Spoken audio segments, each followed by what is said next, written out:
We are here for Fit Friday, and we are going to talk about tips for amazing posture. Because if you guys think about it, we want good posture when we're exercising, especially if we're loading, with weights and things like that. You don't want to be adding weights to bad posture, right? But we don't spend most of our day exercising. We spend most of our day standing, sitting, walking, and we want really good posture there too. We don't want achy backs, crazy hips, ouchy knees, right? We don't want, oh, my neck and my shoulders hurt. A lot of that comes down to posture and what we're doing all the time. So there are definite ways to improve your posture and evaluate it. When I work with clients, personal training clients, we definitely go over all that from head to toe. I'm not going to do head to toe today because that would take a little while, but we're going to talk about the rib cage and we're going to talk about the head. And I'm going to pull my own hair because I love you. I'll do it for you. So I wore stripes today to kind of highlight what was going on with my rib cage. I hope that was a good choice. So you guys, I see especially in women who have had pregnancies, and I've had 6. Sometimes, I don't know what happens, maybe it's just an age thing too. The rib cage kind of starts to sink down to our hips. Obviously not that far. But if you even just stand up and put your hands on your hips and you kind of lift, like imagine the top of your head is lifting towards the ceiling, can you create more space there? Is there more room there? Was your rib cage kind of down farther than it should be?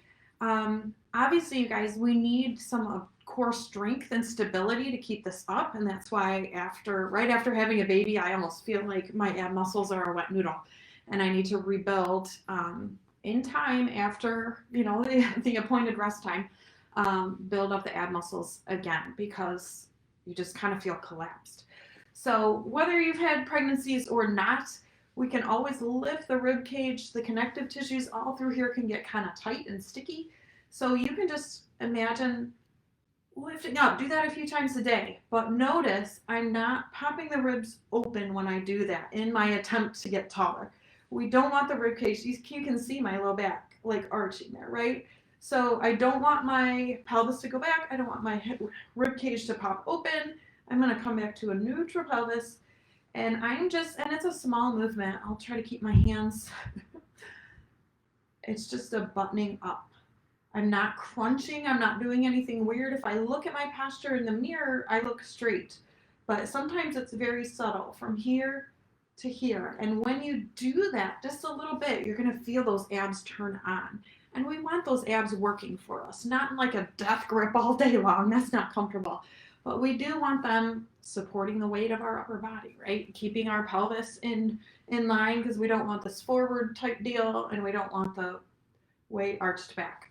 So once you can find that neutral pelvis, make sure your rib cage is kind of lifted up. And then here, do you guys see did I lose any weight between here and here?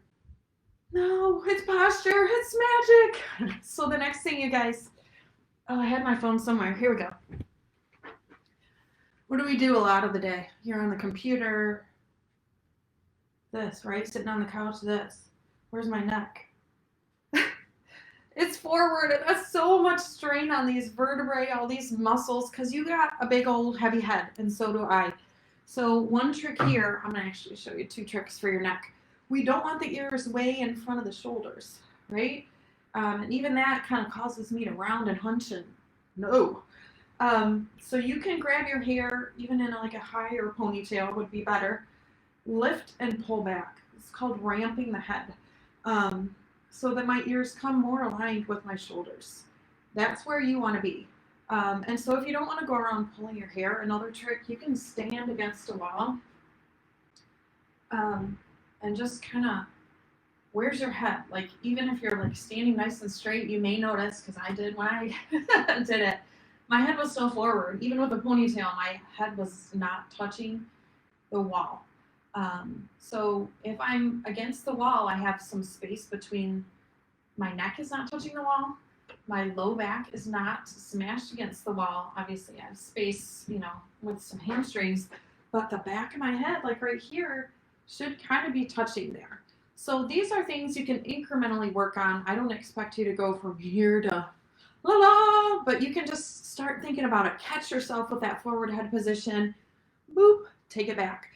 Catch yourself. Oh man, I feel short. Push down on your hips a little bit. Lift toward the ceiling, but don't let the ribs pop open because then you're losing that control through the abdomen. So you